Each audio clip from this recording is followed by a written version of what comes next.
Right. Salut à tous. Salut et bienvenue. Je nous remercie à tous ceux qui ont pris part à ce programme, tous ceux qui se sont parlé dans le but de suivre ce programme. Je vous salue, je nous dis merci d'avance pour la considération pour ce programme que c'est nous bénisse abondamment. Je rends également grâce à Dieu qui a permis à ce que nous soyons à ce rendez-vous qui veut certainement nous dire quelque chose par sa grâce. Amen. Je crois que le Seigneur veut nous faire du bien, le Seigneur veut On nous ne dire vous beaucoup de choses. reçoit pas très bien. Vous ne me recevez pas très bien, c'est ça? C'est bon. Je disais tantôt que je remercie le Seigneur pour ce programme qu'il nous a donné et pour la grâce qu'il nous fait de pouvoir commencer un programme pareil. Nous sommes sur le point de commencer un programme euh, dénommé Comment vaincre les tentations et les épreuves. Amen. C'est un programme que le Seigneur nous donne la grâce d'organiser. Je crois que c'est un programme qui est très très riche, qui va nous enseigner sur beaucoup de choses. Amen. Je prie vraiment que le Seigneur nous enseigne pendant ce programme. Je prie vraiment que le Seigneur nous instruise. Je prie que ce programme ne soit pas juste quelque chose que nous faisons comme juste que nous venons faire, que ça s'arrête là. Non, mais que ce soit un programme qui soit utile et qui soit vraiment utile pour chacun de nous, qui porte du fruit dans la vie de chacun de nous, tel que le Seigneur a prévu cela au nom de Jésus. Amen. Pour commencer le programme de ce soir, je vais nous demander un passage que nous allons lire. Amen. C'est le livre de Jacques, Jacques chapitre 1. D'ailleurs, si tu peux nous aider par là-dessus. Jacques chapitre 1.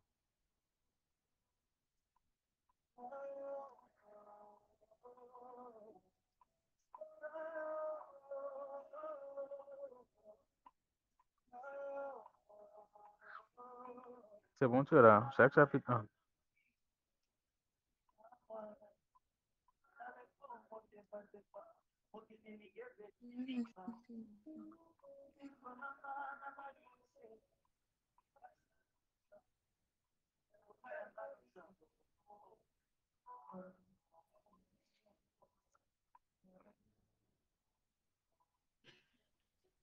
Je lis à partir de quel verset? Vas-y, premier verset. Chaque 1. Je lis au nom de Jésus. Chaque serviteur de Dieu et du Seigneur Jésus-Christ aux 12 tribus qui sont dans la dispersion. Salut. Mes frères, regardez comme un sujet de joie complète les diverses épreuves auxquelles vous pouvez être exposés, sachant que l'épreuve de votre foi produit la patience. Mais il faut que la patience accomplisse parfaitement son œuvre, afin que vous soyez parfaits et accomplis sans faillir en rien. Si quelqu'un d'entre vous manque de sagesse, qu'il la demande à Dieu, qui donne à tous simplement et sans reproche, et elle lui sera donnée. Mais qui la demande avec foi sans douter, car celui qui doute est semblable au flot de la mer, agité par le vent et poussé de côté et d'autre. Qu'un tel homme ne s'imagine pas qu'il recevra quelque chose du Seigneur. C'est un homme irrésolu, inconstant dans toutes ses voies. Que le frère de condition humble se glorifie de son élévation, que le riche au contraire se glorifie de son humiliation, car il passera comme la fleur de l'herbe. Le soleil s'est levé avec sa chaleur ardente, il a desséché l'herbe, sa fleur est tombée, et la beauté de son aspect a disparu. Ainsi le riche se flétira dans ses entreprises. Heureux l'homme qui supporte patiemment la tentation, car après avoir été éprouvé, il recevra la couronne de vie que le Seigneur a promise à ceux qui l'aiment. Que personne, lorsqu'il est tenté, ne dise, c'est Dieu qui me tente, car Dieu ne peut être tenté par le mal et il ne tente lui-même personne. Mais chacun est tenté quand il est attiré et amorcé par sa propre convoitise. Puis la convoitise, lorsqu'elle a conçu, enfante le péché, et le péché, étant consommé, produit la mort. Ne vous y trompez pas, mes frères bien-aimés. Toute grâce excellente et tout don parfait descend d'en haut du Père des Lumières, chez lequel il n'y a ni changement, ni ombre, ni variation. Verset 18. Il nous a engendrés selon sa volonté, par la C'est parole bon déjà. de vie. Merci beaucoup, c'est bon, c'est bon. Je vais le lire ça dans ma version parole vivante. Voici ce que la Bible dit. Elle dit, moi Jacques, serviteur de Dieu et du Seigneur Jésus-Christ. Je salue le peuple de Dieu, répandu un peu partout dans le monde entier. Elle commence par ceci, elle dit ceci, mes frères et mes sœurs chrétiens, quand vous rencontrez des difficultés de toutes sortes, Jacques écrit à ses frères, et Jacques, je rappelle ici que Jacques, ce n'est pas directement le frère de Jésus, non. Oui, c'est le frère de Jésus, ce n'est pas l'apôtre Jacques, parce que l'apôtre Jacques, on sait que c'est l'apôtre a été décapité lorsque les tribulations, les épreuves vont commencer. Donc, ici, ça y est, du frère, il y a un Jacques, donc on parle Jacques, frère de Jésus. Donc, les commentateurs ont dit qu'il serait certainement, il va s'agir certainement du frère de Jésus. Amen. Je dis ceci, mes frères et sœurs chrétiens, quand vous rencontrez des difficultés de toutes sortes, dans toutes sortes de difficultés, il n'y a pas d'exception dans les difficultés dont il parle. Il dit ici, quand vous rencontrez toutes sortes de difficultés, il dit, soyez très heureux. Ça paraît bizarre qu'on te dise, lorsque tu es dans une difficulté, sois heureux. On sait que les difficultés ne produisent pas la douceur, mais la détresse, la frustration, la confusion. Mais il dit, lorsque vous êtes dans tout, peu importe la difficulté dans laquelle vous êtes là, soyez heureux d'être dans cette difficulté-là. Donc, on voit après ce que l'apôtre Jacques dit, au travers de tout son truc là. Il dit à la suite, vous le savez, si votre foi reste solide dans les difficultés, celle-ci vous rend plus résistant. Il faut que vous résistez jusqu'au bout. Alors vous serez vraiment parfait et vous ne manquerez de rien. Donc la difficulté a un objectif, mais l'objectif, tant qu'elle n'est pas, elle a un objectif, c'est de nous rendre, et de nous faire du bien. Mais avant que Dieu nous fasse du bien par cet objectif-là, il y a un certain nombre de conditions que nous devons rencontrer. Amen. À la suite des programmes, nous allons voir. Et d'ici quelqu'un parmi vous manque de sagesse, il doit la demander à Dieu. Et Dieu lui donnera cette sagesse. En effet, Dieu donne à tous généreusement sans faire de reproches. Donc, Dieu ne va pas t'accuser parce que tu lui demandes de te donner de la sagesse ou bien tu manques. Tu sais que tu es faible par rapport à quelque chose et tu le lui demandes, alors il ne va pas t'en vouloir parce que tu demandes cela. Tu as vu que tu as des faiblesses par rapport à quelque chose, le péché ou le mensonge, quoi que ce soit, que tu dois lui demander de l'aide. Par rapport à ça, Dieu ne va pas. Il dit, Dieu ne reproche pas. Dieu ne reproche pas. Amen. Il dit, mais il faut qu'il demande avec foi sans douter. Donc, celui qui veut demander quelque chose à Dieu doit demander à Dieu sans douter. Et celui qui doute, il a une grosse.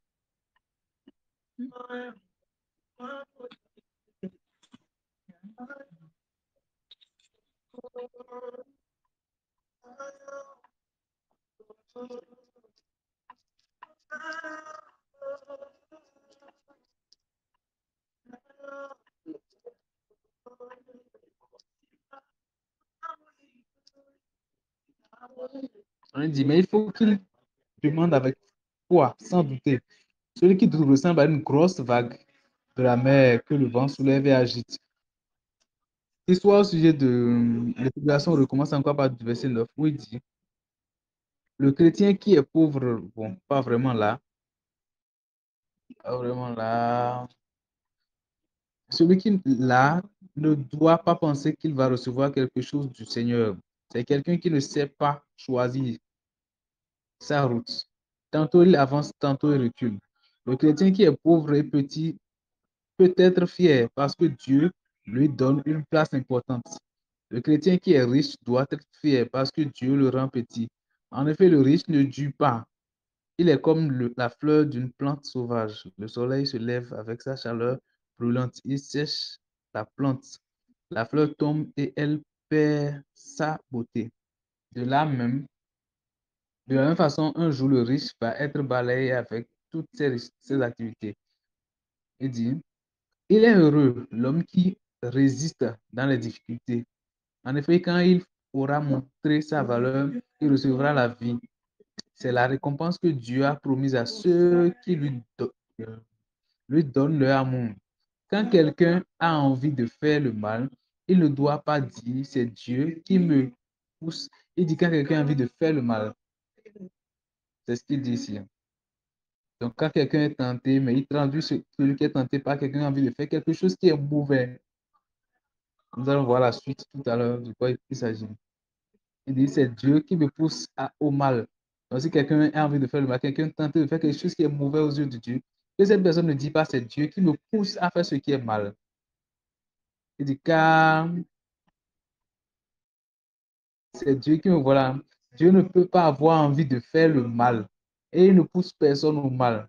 Chacun est poussé au mal par son désir mauvais qui l'attire et l'entraîne. Et quand on laisse faire ce désir, il donne naissance au péché. Puis quand le péché a grandi, il donne naissance à la mort. Il dit, mes frères et mes sœurs, très aimés, ne vous trompez pas. Tout ce qui nous arrive de bon, tous les plus beaux cadeaux viennent d'en haut. Ils viennent de Dieu, le créateur du soleil et des étoiles. Chez lui, il n'y a pas de changement, pas de mouvement, pas d'ombre. Dieu a voulu nous donner la vie par la parole de vérité. Alors nous sommes d'une certaine façon au premier rang de tout ce qu'il a créé. Amen. Amen.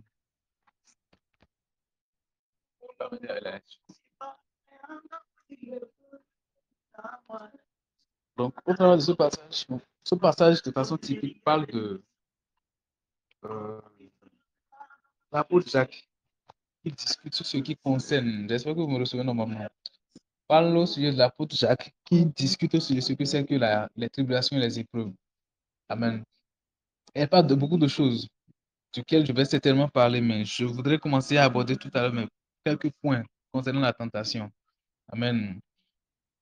Une première chose, une première réalité que nous devons comprendre sur les tentations et les épreuves, c'est que les tentations et les épreuves sont des moyens par lesquels Dieu nous éprouve pour nous faire passer à un autre niveau de notre vie, soit social, soit émotionnel, soit spirituel, soit psychologique.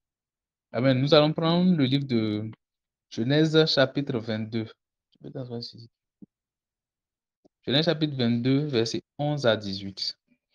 Et Genèse 8, verset 16. Amen.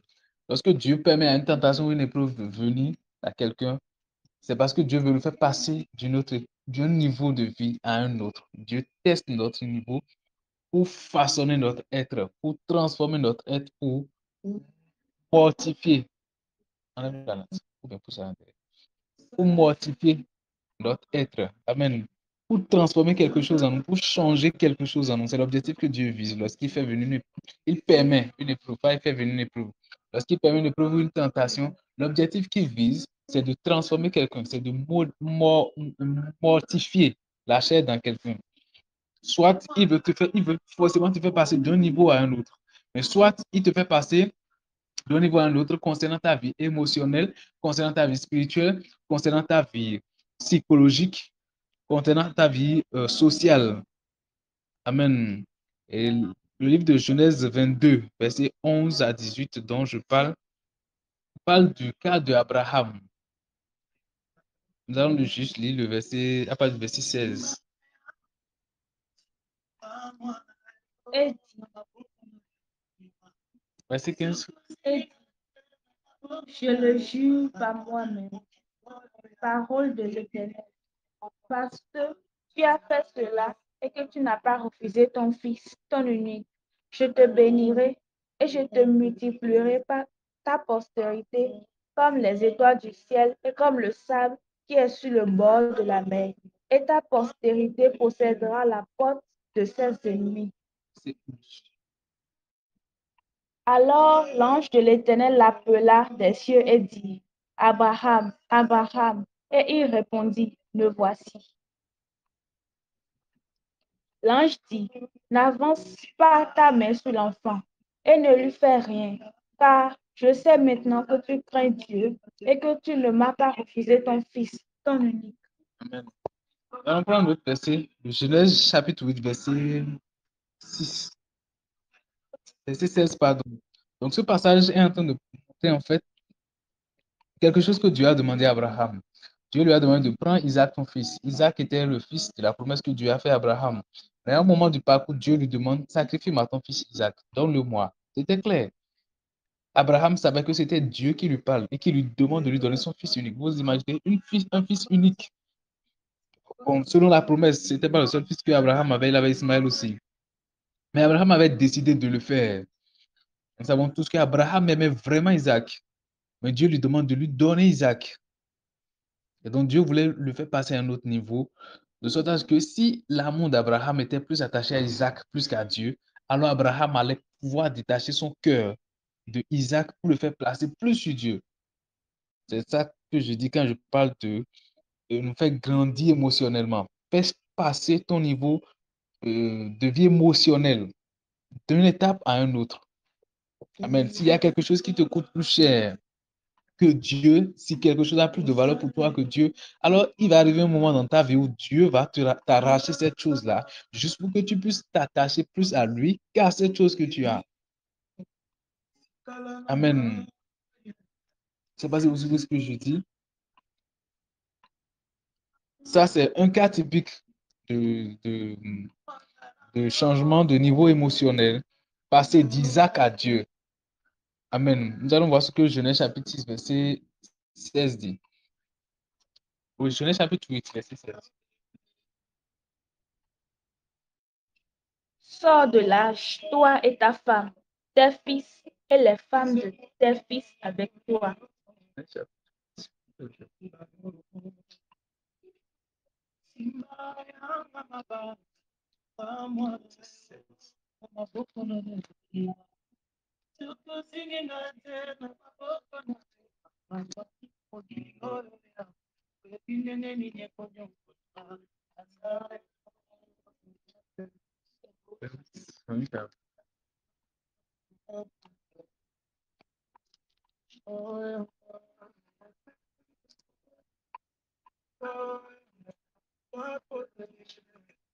Oui.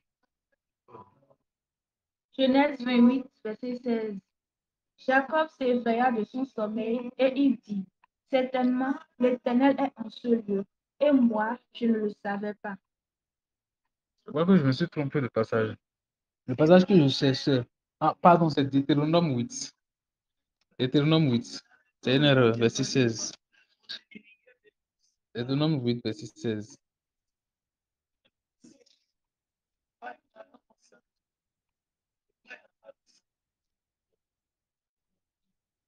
Deutéronome 8, verset 16.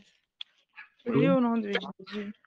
Qui t'a fait manger dans le désert la manne inconnue à tes pères, afin de t'humilier, de t'éprouver, pour te faire ensuite du bien. Amen. L'Éternel t'a fait éprouver des difficultés ensuite pour te faire du bien. L'objectif pour lequel Dieu t'a fait éprouver des difficultés, c'est pour sonder ton cœur. Le verset plus haut que ça, lorsqu'on a le verset 8, elle dit clairement que Dieu a permis ces situations, ces épreuves-là. C'est juste pour lui faire du bien après. L'objectif, c'est pour lui faire du bien. Mais c'est pour détacher son cœur de ces biens qu'il a actuellement. C'est pour qu'une condition difficile n'ait pas de valeur, n'ait pas de sens à ses yeux. Donc, quand je dis sens, c'est pour dire que ça ne pèse pas en tant que tel sur son cœur au point où l'apôtre Paul pouvait, par exemple, dire, et dit, lorsque je suis dans la difficulté ou lorsque je suis dans l'abondance, je sais me contenir. Amen. Donc, que ce soit les moments difficiles, que ce soit les moments d'abondance, je sais me contenir, je sais faire avec, je sais aller avec. Ça n'a aucune influence sur moi. Ça n'a aucune influence négative sur vous. Quand tout à l'heure, là, je n'ai pas de conditions de vie, bon, je suis désespéré, je suis abattu, je suis frustré, quoi que ce soit. Ça n'a pas cette influence sur moi. Amen. Donc, Dieu veut nous faire changer de niveau lorsqu'il permet les difficultés pour que Dieu permet à ce que les difficultés nous arrivent pour que notre équilibre par rapport à la vie soit obtenu, pour que nous soyons plus déséquilibrés lorsque nous sommes dans une situation difficile, que nous ne changeons pas d'état d'âme, ne changeons pas d'état émotionnel, ne changeons pas oui, émotionnel surtout, parce que tout à l'heure, si une difficulté arrive, je vais commencer par être frustré, je vais pas commencer par être confus, je vais commencer par être comment faire ça. Que ça n'est pas d'effet. Que ça n'est pas d'effet. Amen. Parce que notre état émotionnel ne doit pas. Notre état émotionnel ne dépend pas de ce que nous avons ou de ce que nous n'avons pas. Mais notre état émotionnel dépend de Dieu. Amen. Ce que notre joie ou notre joie ou notre bonne humeur ne doit pas dépendre de ce que nous avons ou de ce que nous vivons. Mais elle doit dépendre de Dieu et de la présence de Dieu avec nous. Souvenez-vous, pour l'apôtre Jacques dit, regardez comme un sujet de joie les diverses épreuves que vous traversez. Donc, que les épreuves n'aient pas d'effet négatif sur vous. Que les situations compliquées n'aient pas d'effet négatif, que vous ne soyez pas attristé parce que vous traversez une difficulté. Non. Donc Dieu vous fait passer d'un niveau où vous êtes frustré à un autre niveau où vous serez toujours dans la joie, peu importe ce qui se passe. C'est l'objectif qu'il vise. Amen. Les tentations et les épreuves sont des moyens par lesquels Dieu nous éprouve pour nous faire passer à un autre niveau de notre vie sociale, émotionnelle, spirituelle, psychologique. Je prends un autre exemple d'exemple. Jésus a traversé le désert. La Bible dit qu'après que Jésus, Matthieu chapitre 4, si quelqu'un est là et peut nous aider avec la lecture, Matthieu chapitre 4, on ira directement dans Luc chapitre 4, je sors bien ce que je recherche. Luc chapitre 4.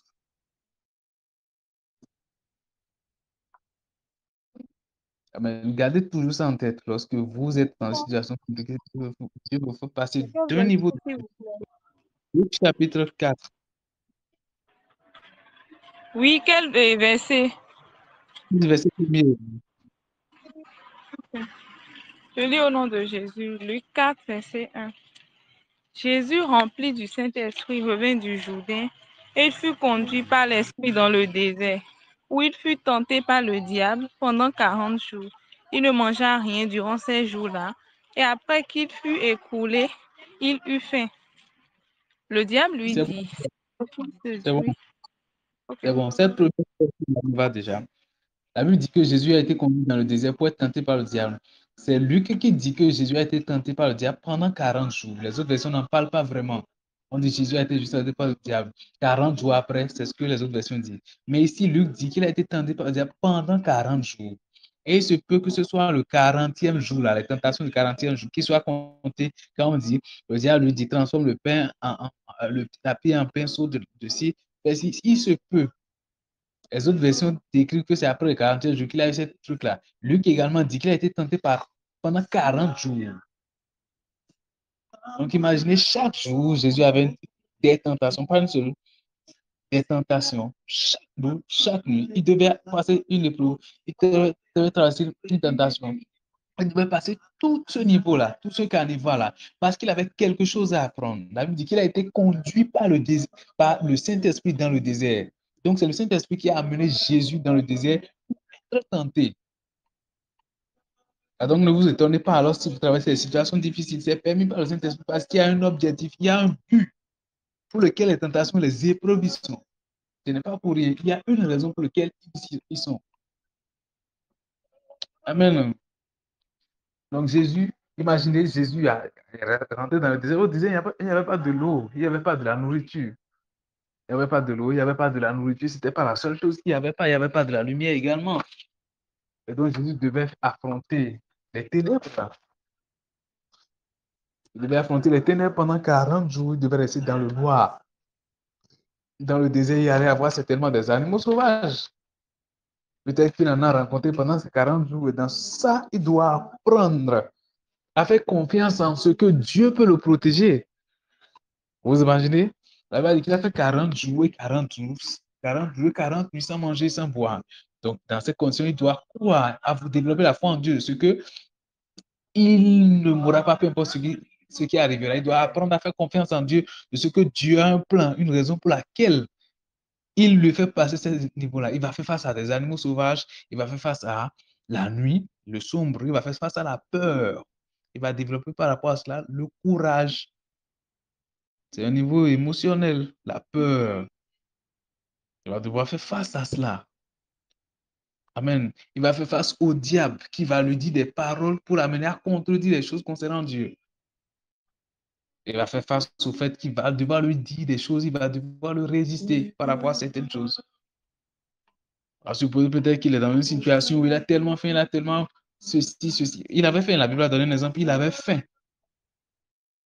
Et le diable lui propose une issue pour être rassasié. Et il dit, l'homme ne vivra pas seulement de pain, mais de toute parole qui vient de la bouche de Dieu. Il a appris le contentement. Amen. Donc, les tribulations, les épreuves ont pour but de nous faire passer d'un niveau à un autre.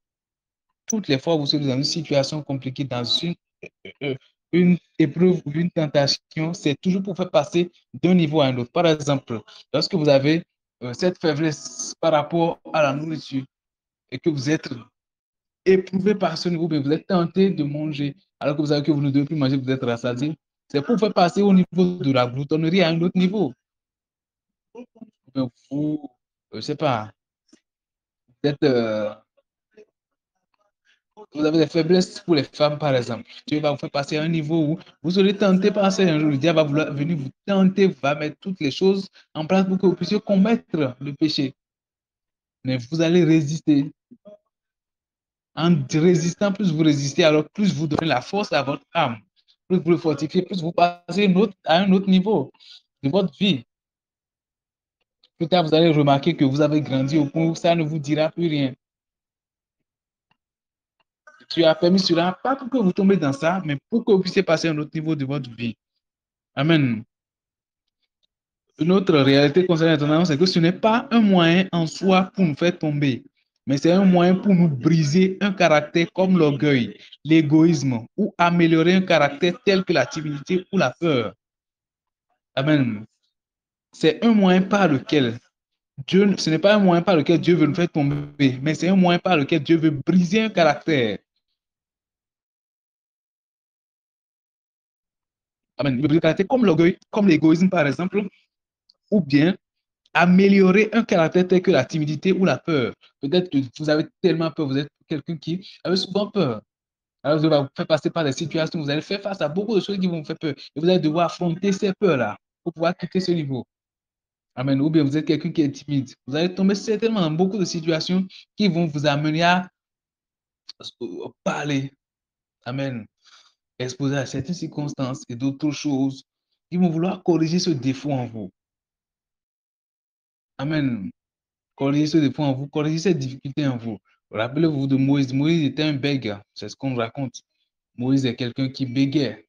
Mais Moïse a été confronté au fait qu'il doit aller en Israël, aller parler au peuple d'Israël, aller parler à Pharaon. Il devait faire face à une histoire pareille.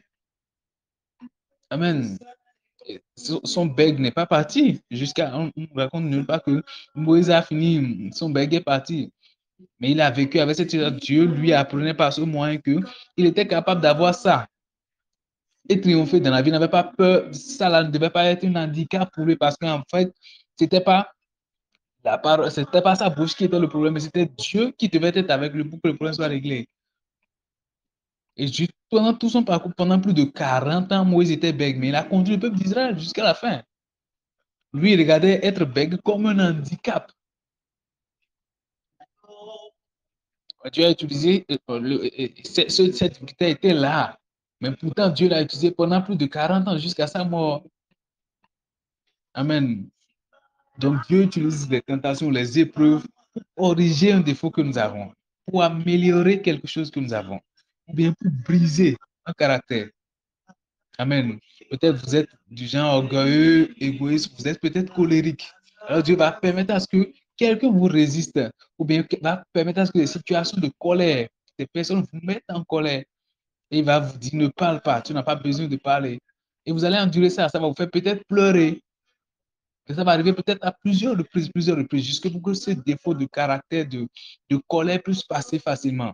Afin que plus tard, quelqu'un n'ait pas vous manipuler juste en vous mettant en colère parce qu'il sait que s'il fait ceci, il va vous mettre en colère, qu'il ne puisse pas utiliser ça pour vous mettre en colère. Amen. Ou bien vous êtes orgueilleux. Dieu va faire rencontrer des personnes qui vous dépassent dans la vie, qui sont plus meilleures que vous en tout. Vous allez peut-être vouloir vous comparer à eux et vous allez vous retrouver échouant sur toutes les lignes. Ou bien même des personnes qui ne sont même pas à votre hauteur, mais qui vont vous rendre sur toutes les lignes. Et vous êtes dans la confusion, dans la honte, vous allez dire pourquoi moi, mais Dieu veut vous faire briser votre orgueil parce qu'il sait que vous êtes orgueilleux. Vous ne supportez pas que quelqu'un vous dépasse. Vous ne supportez pas que quelqu'un soit meilleur que vous. Vous ne supportez pas qu'on dise du bien de quelqu'un d'autre que de vous. Ça peut arriver. Non pas que ça peut arriver, ça va arriver. Si Dieu veut vous amener à la perfection, ça va arriver. Ça va arriver. Vous allez faire des trucs, vous serez tellement sûr du résultat, mais elle va donner négatif. Le résultat serait faux parce que vous ne verrez même pas où est-ce que l'erreur s'est glissée. Juste parce que Dieu veut briser un défaut, veut briser un caractère, un comportement en vous. Amen. sont les moyens par lesquels Dieu façonne. Il brise ce qu'il faut briser. Il améliore ce qu'il faut améliorer. Amen. La tentation elle-même est une succession de faits rusés. Amen. Je suis en train de donner une différence entre la tentation et l'épreuve. C'est une succession de faits, de ruses, fabriquées ou aménagées par le diable, dans le but de nous faire tomber dans le péché afin que nous puissions offenser Dieu. Donc, les tentations, par définition, je les ai définies comme étant des choses, des situations de choses que le diable met en place pour nous faire tomber dans le péché afin que nous puissions offenser Dieu. Amen. Elles ne sont pas très, très, très loin. Elles peuvent être différenciées, mais pas au moins, on peut avoir quelque chose on serait tenté d'appeler tentation et être encore tenté de l'appeler épreuve. Amen. Regardez que la tentation, la Bible dit que vous êtes tenté par le mal. Et dit si quelqu'un est tenté par le mal, qui ne dit pas que c'est Dieu qui le tente. Donc, si quelqu'un est poussé à faire le mal, qui ne dit pas, c'est ce que Jacques dit dans la version que nous avons lue, si quelqu'un est poussé à faire le mal, qui ne dit pas c'est Dieu qui le pousse à faire le mal. Parce que Dieu ne pousse personne à faire le mal. La tentation est prise comme un moyen par lequel le diable essaie de mettre des ficelles, des points dans les choses pour vous faire tomber dans quelque chose afin que vous offensez Dieu. Amen. Un exemple de tentation, par exemple, le diable demande à Jésus de se prosterner devant lui pour l'adorer afin qu'il puisse lui donner tous les biens. Il dit, prosterne-toi et adore-moi. L'adoration, c'est de l'idolâtrie, c'est un péché. De toutes les façons, toutes les deux font tomber dans le péché, mais l'un a une facette et l'autre en a une autre. L'un est manipulé par le diable. Amen. Il va peut-être essayer que tu es faible femme. Il va essayer de mettre sur ton chemin des histoires de femmes. Ou peut-être essayer que tu ne résistes pas aux femmes claires. Il va mettre peut-être des femmes claires sur ton chemin. Ou essayer que tu ne résistes pas de l'argent. Alors, il va mettre devant toi de l'argent. Il va te faire peut-être travailler dans une boîte ou parce que tu n'as pas la maîtrise de soi par rapport à la gestion financière. Alors, tu vas prendre de l'argent désordre, l'argent qui ne t'appartient pas. Et plus tard, tu vas avoir à répondre par rapport à cela. Amen. Il va peut-être réussir que tu as une faiblesse par rapport à ceci. Alors, il va te faire tomber il va te faire rencontrer les choses qui vont te faire pécher contre Dieu. Et ce sont des défauts, des faiblesses que tu as. Des choses auxquelles tu vas devoir résister ou faire face. La tentation nous amène à résister face à quelque chose, si possible, à fuir pour ne pas tomber dans un péché. Amen. Mais à cela, la différence avec l'épreuve, c'est que l'épreuve, quant à elle, est la plupart des temps des situations, des circonstances de vie qui, pour la plupart des temps, ont tendance à nous amener à maudire Dieu ou à ne plus faire confiance et à être tenté à chercher à faire à chercher d'autres issues, en fait. Donc, l'épreuve, c'est des situations de vie, des conditions qui semblent beaucoup difficiles et qui ont comme tendance à nous amener à maudire Dieu. À dire, mais pourquoi est-ce que tu regardes dans cette situation difficile et tu ne veux pas me délivrer de cette situation? Tu regardes juste dans cette condition-là, compliquée, tu ne veux pas m'arracher de cette situation. Tu regardes, je traverse une histoire qui me complique la vie, tu ne veux pas m'enlever. Peut-être tu as besoin de mari, tu as besoin de marier quelqu'un, mais tu n'en rencontres pas, ou bien tu en rencontres, tu n'es pas convaincu. Et tu es tenté de maudire Dieu. Donc, tu es tenté de dire, bon, si tu ne parles pas, moi, je vais aller choisir dans le monde. Tu es éprouvé par rapport à peut-être à ta fidélité à Dieu. Dans ce domaine-là, par exemple. C'est des situations, des histoires qui t'amènent à être tenté de parler contre Dieu, mais agir contre la volonté de Dieu. Bon, quand je parle de la volonté de Dieu, je ne parle pas dans le sens où tu pêches aussi, non. C'est beaucoup plus pointu. Quand on prend le cas de Job, par exemple, la Bible dit que le diable teste. Le diable dit, le diable dit à Dieu, c'est un défiant de Dieu, le diable. Mais Dieu dit, bon, moi j'ai confiance en Job. Le diable dit non, ce n'est pas vrai. Détruis tout ce qu'il a. C'est parce qu'il a ces biens-là. C'est pourquoi il s'attache à toi. Détruis-le, tu vas voir s'il va continuer à s'attacher à toi. Et la Bible dit que Dieu a permis au diable de détruire tous ses biens, toutes ses possessions. Et l'objectif, c'est qu'il allait maudire Dieu. C'était ce que le diable disait, que Job maudisse Dieu et qu'il meure. C'est ce que sa femme lui a dit d'ailleurs. Maudit Dieu et meurt parce que la souffrance était compliquée. La situation était difficile. C'était vraiment difficile que vous ayez des enfants et qu'on vous dit tous vos enfants sont morts dans une seule journée. Comment est-ce que vous allez interpréter cela? Est-ce que vous allez pouvoir regarder Dieu dans les yeux? Vous allez pouvoir prier ce soir-là? Ou bien vous allez faire que parler contre Dieu? Moi, je t'ai fait confiance, mais toi, là, c'est ça que tu n'as pas été capable d'apporter tout le bien. Dans une même journée, tous ces enfants sont morts. Dans une même journée, tous ses biens, toutes ses possessions, tout ce qu'il avait comme bien sont partis. Soit c'est la grêle qui est tombée, soit c'est les voleurs qui sont venus, soit c'est ceci qui s'est passé. Et tout ce qu'il avait dans une seule journée est parti. Donc, ses biens sont partis et sa progéniture, ses enfants, aucun n'est resté. Aucun n'est resté. Les enfants, vous voyez, lorsque une femme garde une grossesse pendant 9 mois et il accouche l'enfant et l'enfant meurt sur la table d'accouchement, vous savez comment ça fait mal? Une histoire qu'elle a endurée pendant 9 mois. Elle a eu mal pendant 9 mois. Elle n'a pas pu dormir en paix pendant 9 mois. Et cet enfant, elle souffre jusqu'à terme, mais cet enfant meurt. Ça lui fait très mal. Elle va encore recommencer quelque chose à zéro. Et relation avec son mari, recommencer par prendre une nouvelle grossesse qui va commencer à parler de une journée, 2 jours, quelques semaines, jusqu'à 9 mois. 9 mois, nous avons de mettre encore un autre enfant. Et tout l'effort qu'elle avait fait alors. Et une femme en a fait 10. Elle a eu ces souffrances-là pendant près de 10 fois. Et après ces souffrances qu'elles ont eues, les enfants ont grandi déjà. Parce que la Bible dit qu'ils étaient capables d'organiser des festins l'un chez l'autre et ils allaient boire, manger l'un chez l'autre. Donc, ce n'était pas plus des enfants, ils n'étaient plus enfants. Peut-être il y avait des enfants, pas mieux, mais il y avait aussi des grandes personnes. Imaginez l'investissement que Job a fait sur ses enfants pendant toutes ces années-là. Je suppose, même si l'aîné avait 25 ans, avait 30 ans, un investissement pendant 30 ans, ce que l'enfant va manger, ce que l'enfant va porter, et si l'enfant, l'éducation que l'enfant doit avoir lorsque l'enfant est malade, lorsque l'enfant est assis, il est soucieux par rapport à cela, l'avenir de l'enfant, jusqu'à ce que l'enfant ne devienne quelque chose, ne se prenne en charge, est capable d'inviter ses frères et sœurs. Imaginez, il en a fait pour 10 enfants. Et tous les 10 enfants meurent le même jour. Tous les enfants meurent le même jour. Parce qu'un fléau frappe. Est-ce que si vous étiez à la place de Job, est-ce que vous allez pouvoir supporter ça? Lorsqu'on va à l'hôpital, on voit ce qui se passe même. Lorsqu'on perd un parent proche qu'on aime tellement, comment on est en colère contre Dieu, on le voit. Mais Job en a perdu 10 le même jour. On pourrait peut-être en vouloir à sa femme en disant quand elle a dit à Job de maudire Dieu meurt là, elle a raison. Parce qu'elle a enduré les difficultés de l'accouchement. Elle a vu ce que ça c'est ce qui lui est arrivé. Elle en a eu mal. Elle a traversé beaucoup de choses. Elle a traversé beaucoup de choses. C'était compliqué, c'était difficile. C'était difficile.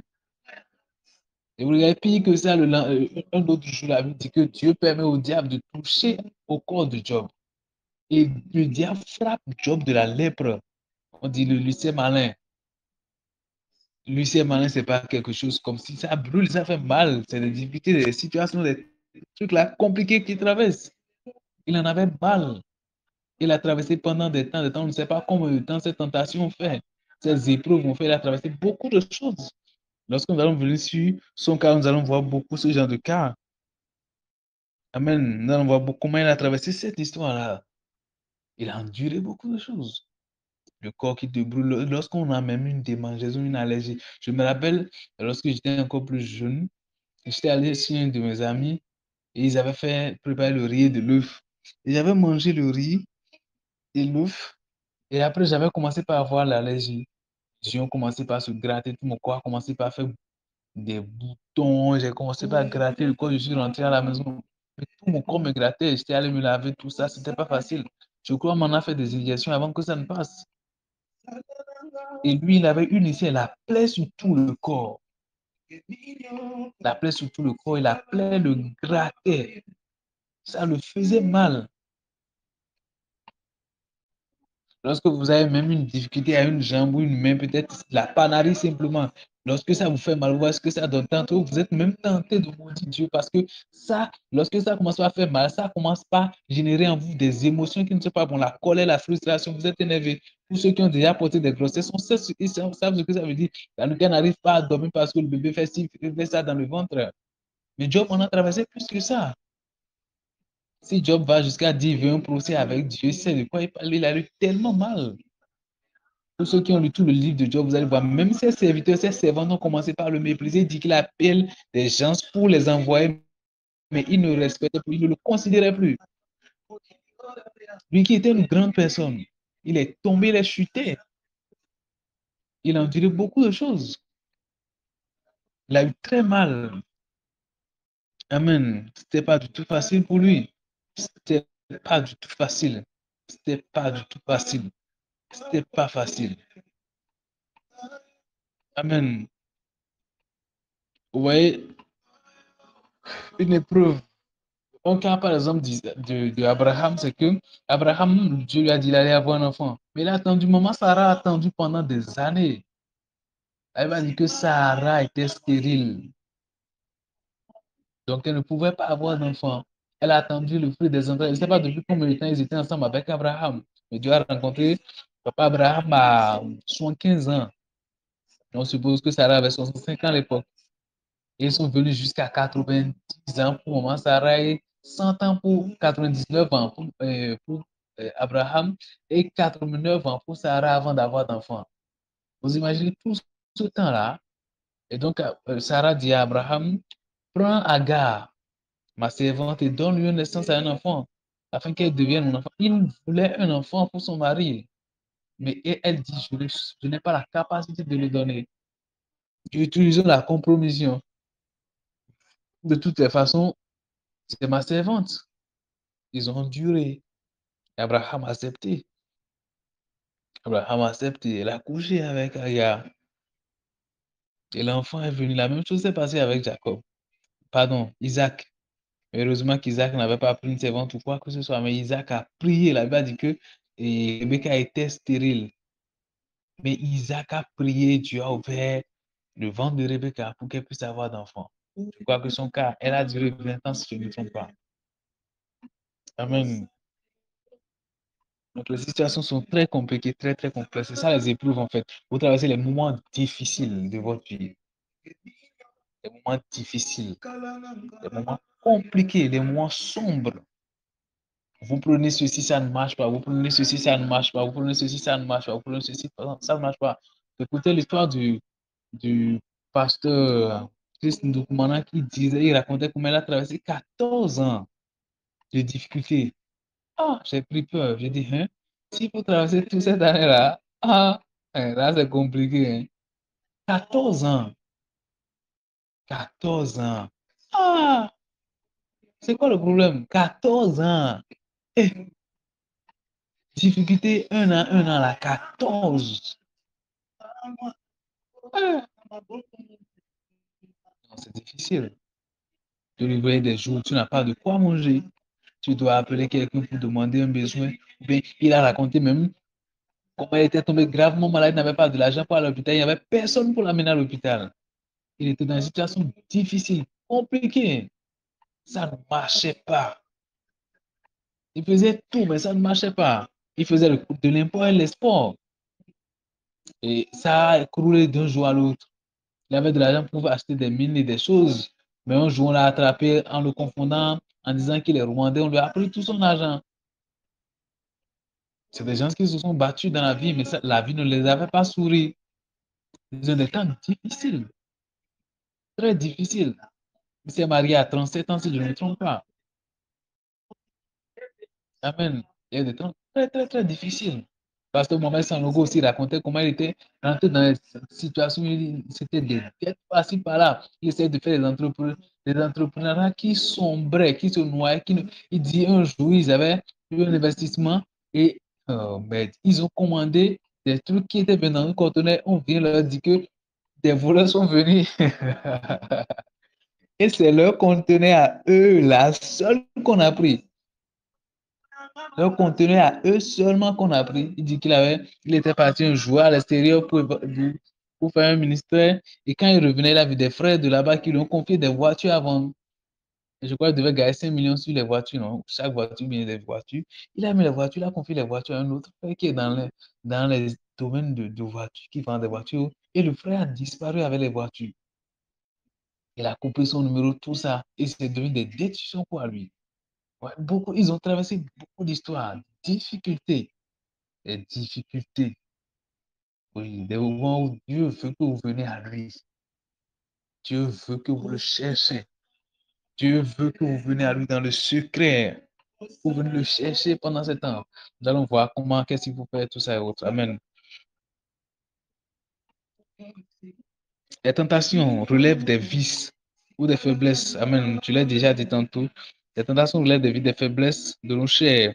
Elles ont tendance à toucher les choses ou les parties dans lesquelles nous sommes sensibles au péché.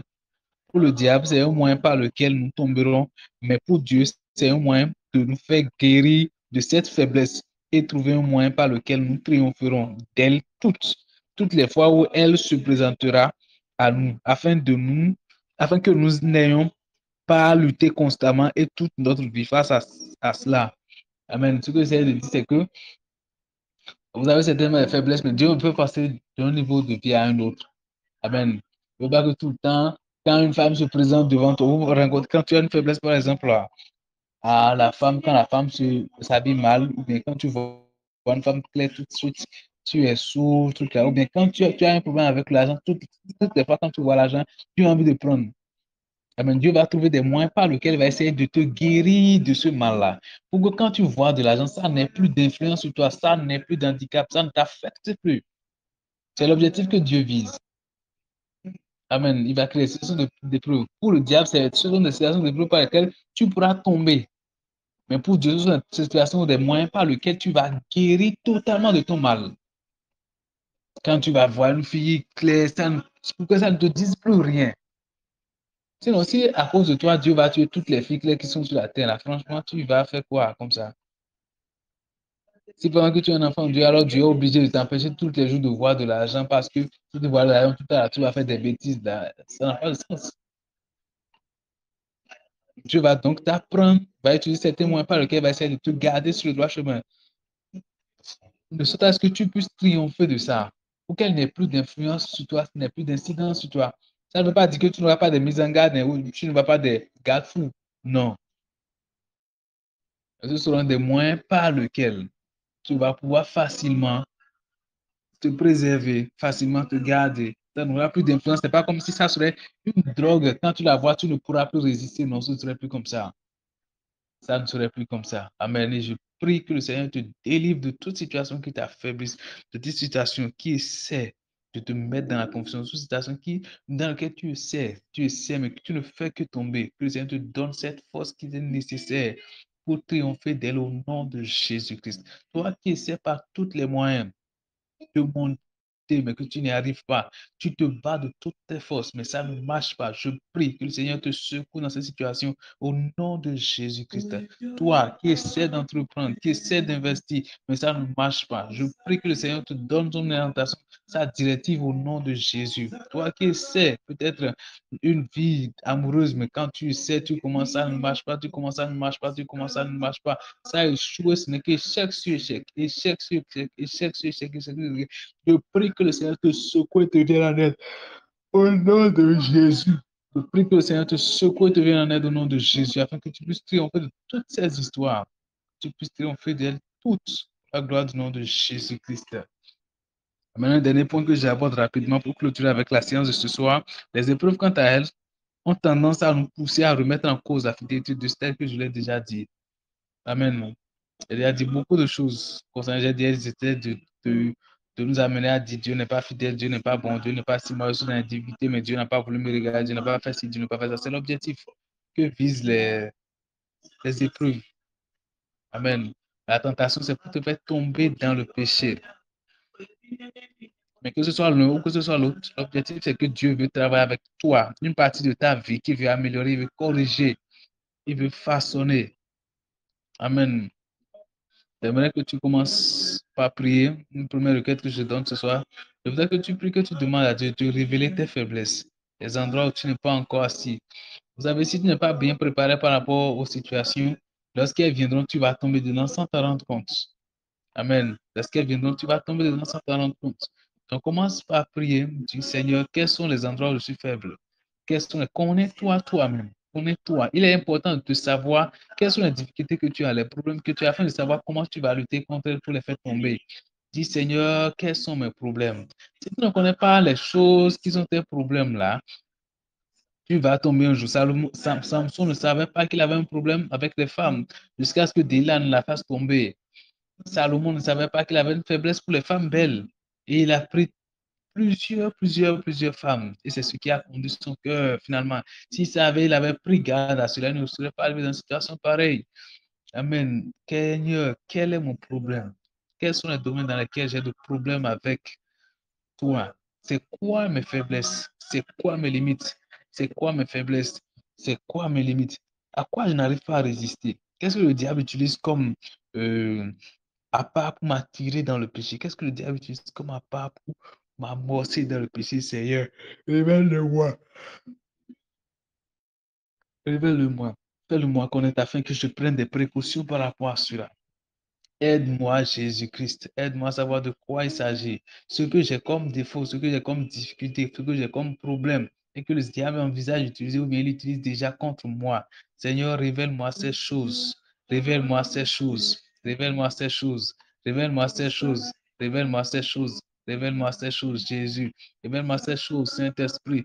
Révèle-moi ces choses, Saint-Esprit. Révèle-moi ces choses qui essaient de m'affaiblir, qui essaient de me paralyser, qui essaie de m'handicaper, qui essaie de me faire tomber toutes les fois dans le péché, Seigneur. Aide-moi à les connaître, aide-moi à les connaître, révèle-les-moi, révèle-les-moi, fais-les-moi connaître, fais-les-moi connaître. La Bible a dit que Pierre a dit à Jésus, je ne vais pas te renier. Jésus a dit, avant que le coq ne chante 3 fois, tu vas me renier. Tu ne te connais même pas toi-même dans certains domaines. Il y a des choses que tu ignores à ton sujet. Il y a des choses que tu ne connais même pas te concernant. Il y a des choses pour lesquelles tu crois que tu es fort. Il suffit juste qu'elle se présente. Et tout à l'heure, là, tu te retrouves. Je me suis surpris une fois d'être tenté de suivre des vidéos pornographiques. Ça m'a vraiment étonné. Ça m'a vraiment étonné. J'aurais pu dire, mais à mon âge, je ne peux plus tomber dans une histoire pareille. Je ne peux plus tomber dans une affaire pareille. Je ne peux plus. Je ne peux plus. Je suis déjà grand. Je suis sanctifié. Si. Mais je me suis surpris, être tenté de suivre encore des vidéos pornographiques. Tenté. Il y a des choses que tu ignores même dans ta vie. Il y a des choses que tu ne connais pas te concernant toi-même. Jésus lui a dit, tu vas me renier 3 fois. Pierre ignorait qu'il allait renier vraiment Jésus. Il ignorait, il ne savait même pas. Il y a des choses que le diable est en train de te tracer comme un pas. Et toi-même, tu ne sais même pas que tu vas tomber dedans. Et il est en train de te guetter par rapport à cela, mon frère. Il est en train de te guetter par rapport à cela. Prie, Seigneur, révèle.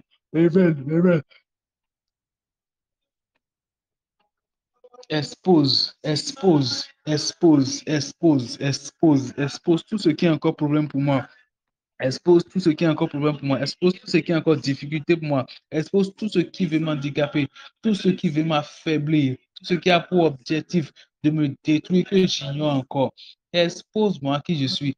Expose-moi qui je suis. Expose-moi mes défauts. Expose-moi mes faiblesses. Expose-moi les vices que j'ai. Expose-moi les mauvais caractères, les mauvais comportements que j'ai, les mauvais actes que j'ai, que j'ignore même, qu'elles passent inaperçues, je ne m'en rends même pas compte. Seigneur, fais-les-moi savoir. Fais-les-moi savoir. Fais-les-moi savoir ce que je dois corriger dans ma vie, ce que je dois enlever dans mon cœur. Est-ce que ce sont des blessures intérieures? Est-ce que ce sont des envies? Qu'est-ce que c'est? Qu'est-ce que c'est en moi que j'ignore, Jésus? Expose-les-moi. Expose-les-moi. Expose-les-moi. Expose-moi ma vie. Fais-moi savoir qui je suis, afin que je puisse corriger ces mauvaises choses à moi. Expose-moi qui je suis, mais que tu puisses corriger ces mauvais actes de moi, que tu puisses corriger ces mauvais actes de moi, que tu puisses corriger ces mauvais actes de moi, que tu puisses corriger ces mauvais actes de moi. Seigneur, aie compassion de moi. Seigneur, aie compassion de moi. Seigneur, aie compassion de moi. Seigneur, aie compassion de moi. Seigneur, compassion de moi. Fais-moi connaître mes faiblesses. Fais-moi connaître mes défauts. Fais-moi connaître mes faiblesses. Fais-moi connaître mes défauts. Fais-moi connaître mes faiblesses. Fais-moi connaître mes défauts. Fais-moi connaître mes faiblesses. Fais-moi connaître mes défauts. Fais-moi connaître mes faiblesses. Prie, prie, prie, prie, prie, prie, prie, prie, prie, prie, prie, prie, prie, prie, prie, prie, prie. Il y a des choses que tu ignores. Il y a des choses que tu ne sais même pas te concernant. Pierre ne savait pas qu'il pouvait renier Jésus. Et pour lui, il aimait Jésus plus que tout. Il aimait Jésus plus que tout. Et c'était vrai, il aimait Jésus plus que tout. Mais il ne savait pas où est-ce qu'il était faible. Seigneur, de quoi il s'agit? Qu'est-ce que j'ignore me concernant? Qu'est-ce que je ne sais pas concernant ma propre vie? Qu'est-ce que je ne sais pas concernant ma propre vie? C'est quoi mon problème, papa? C'est quoi mon problème, Jésus? C'est quoi mon problème? C'est quoi mon problème? Qu'est-ce qui va me tuer? Qu'est-ce qui va me faire tomber? Qu'est-ce qui est en moi qui va me détruire? Je ne sais même pas. Aie compassion de moi, est-ce que cela? Aie compassion. Aie compassion, Jésus, expose cela. Aie compassion, Jésus, expose cela. Aie compassion, Jésus, expose cela. Aie compassion, Jésus, expose cela. Aie compassion, Jésus, expose cela. Aie compassion, Jésus, expose cela. Amen. Et on prie également par rapport aux tentations. On a dit que les tentations, ce sont les choses qui essaient de nous faire remettre en cause la fidélité de Dieu et ces genres de choses. Nous allons prier également par rapport à cela. Nous allons dire, Seigneur, j'ai besoin de toi. Peut-être tu es en train de traverser une situation difficile, mais tu ne te rends même pas encore compte. Peut-être tu traverses une situation de difficulté qui t'amène à être tenté de maudire Dieu d'une certaine façon. Dis, Seigneur, laisse-moi apprendre. Chaque tentation, chaque épreuve a une leçon à tirer. Chaque tentation, chaque épreuve a une épreuve à tirer. On a quelque chose à apprendre forcé. On a quelque chose à apprendre forcé. Seigneur, ah ouais. Enseigne-moi ce que je dois connaître, ce que j'ai besoin de connaître, papa. Seigneur, ce que j'ai besoin de voir, papa, ce que j'ai besoin de comprendre au travers de ces situations difficiles que je traverse. Permets-moi de le comprendre. Permets-moi de le comprendre. Permets-moi de le comprendre. Permets-moi de le comprendre. Permets-moi de le comprendre. Permets-moi de comprendre ce qu'il s'agit, ce de quoi il s'agit concernant ma vie, papa. Permets-moi de comprendre et de discerner ce de quoi il s'agit concernant ma vie personnelle, ce que j'ai besoin de comprendre, ce que j'ai besoin de comprendre par rapport à cette situation difficile que je traverse.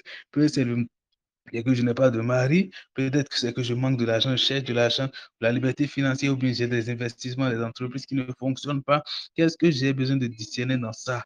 Qu'est-ce que j'ai besoin de discerner dans ça, Jésus? Qu'est-ce que j'ai besoin de discerner dans ça, Jésus?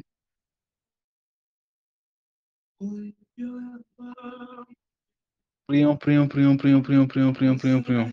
Pendant que je passe la parole à celle qui dirige le programme du jour, on continue avec les requêtes. Amen. Continuons à prier, continuons à prier, continuons à prier, continuons à prier.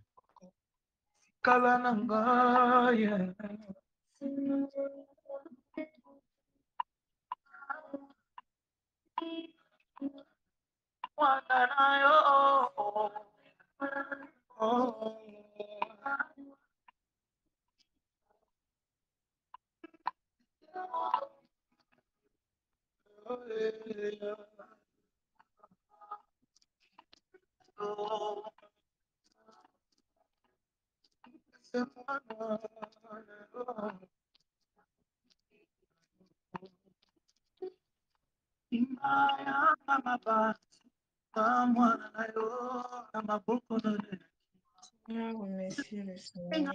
Continuons à prier pour ce programme.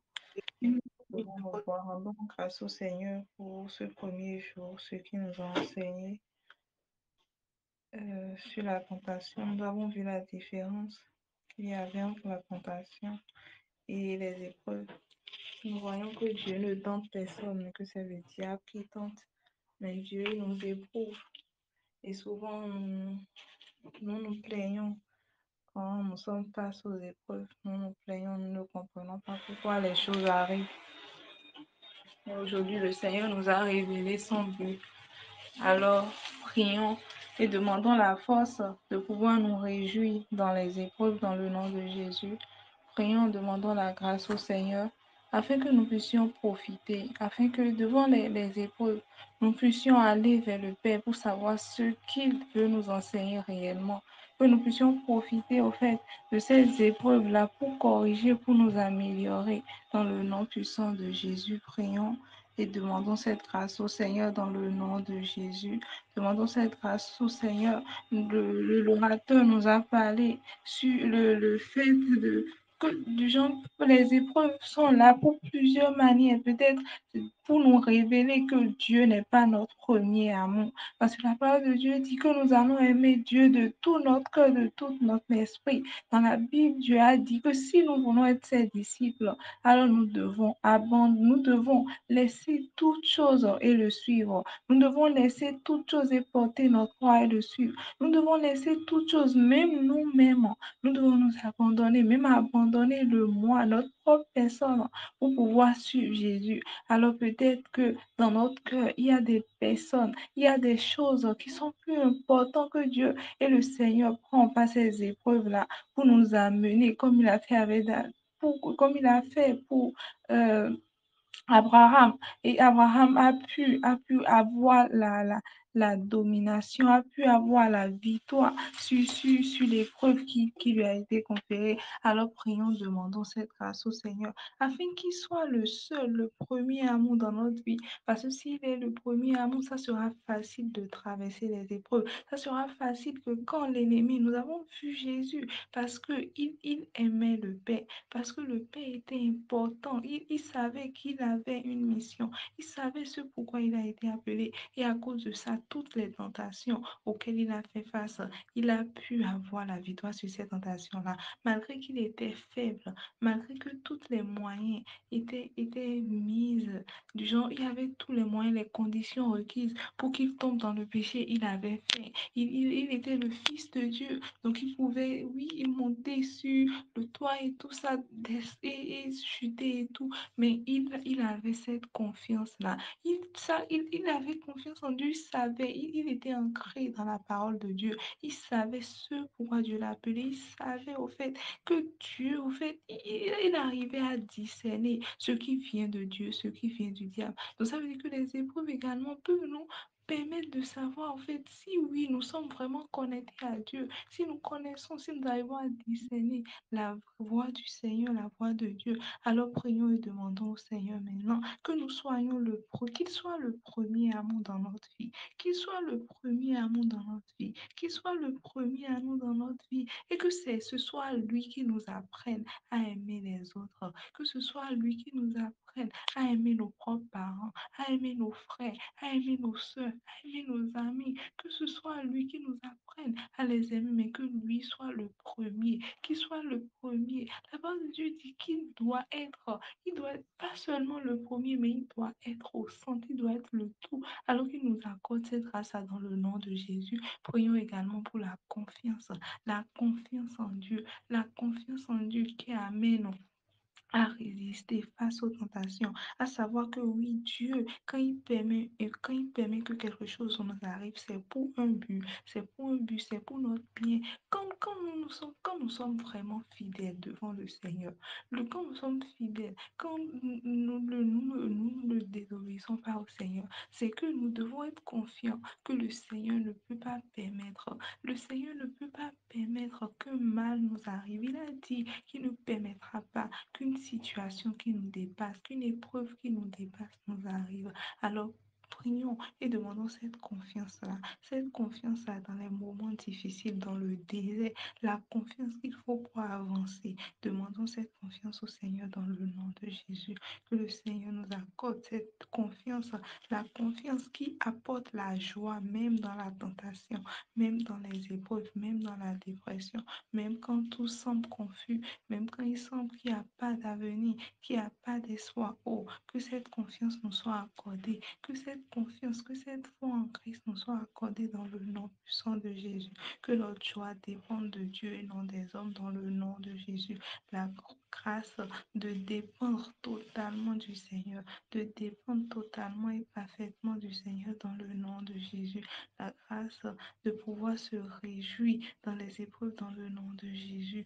Au nom de Jésus, que cela nous soit accordé. C'est dans le nom de Jésus nous avons prié. Prions et confions l'orateur dans les mains du Seigneur. Que le Seigneur puisse encore le remplir davantage tout le temps, l'énergie qu'il a pris afin de préparer le message, afin besoin de vous recevoir du Seigneur pour nous, que le Seigneur puisse le charger encore davantage, que le Seigneur continue d'utiliser pour les jours restants, que le Seigneur le fortifie dans le nom puissant de Jésus. Père éternel, Dieu de gloire, nous voulons vous rendre grâce, nous voulons vous louer, nous voulons vous magnifier. Merci Seigneur pour ce moment que nous avons passé, merci pour ce premier jour de séminaire, merci pour tout ce que nous avons appris Seigneur. Je prie pour la grâce, Papa, de demeurer en vous. Révélez-nous à travers ce programme nos faiblesses, Seigneur éternel, et donnez-nous la grâce d'avoir confiance en vous, Seigneur, pour finir avec avec ces faiblesses, avec ces manquements, dans le nom puissant de Jésus, que notre joie puisse se trouver en vous et en vous seul, Seigneur. À travers ce programme, Seigneur, donnez-nous la victoire sur toutes sortes de faiblesses dans nos vies, sur toute force de manquement dans le nom puissant de Jésus, que nous apprenons à dépendre davantage de vous, Seigneur. Je prie, Seigneur, que au lieu que les épreuves, les tentations soient un moment où nous allons vous maudire, Seigneur. Au contraire, que ce soit un moment où nous allons vous rendre grâce parce que nous allons comprendre que c'est des opportunités que vous nous donnez, Seigneur éternel, pour nous perfectionner, pour nous améliorer, Jésus. Recevez, Papa, toute la gloire, recevez toute la louange. Merci, Seigneur, parce que vous fortifiez davantage l'orateur, Seigneur. Vous le préparez encore, Seigneur, pour les autres jours, Seigneur, pour demain, Seigneur éternel, restez avec lui.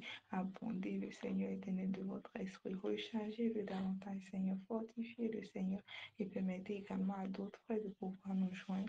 Merci, Seigneur. Maintenant que nous allons nous séparer, je prie que notre sommeil, Seigneur, soit doux, que notre sommeil soit réparateur, Seigneur. Restaurez chacun d'entre nous et permettez-nous de nous lever encore demain et de nous retrouver le soir ici par votre grâce. C'est dans le nom de Jésus-Christ que nous avons prié. Amen. Amen. Sur ce, nous nous arrêtons ici pour le programme de ce soir. Passez une très bonne nuit et à demain pour ça. Bonne nuit à tous.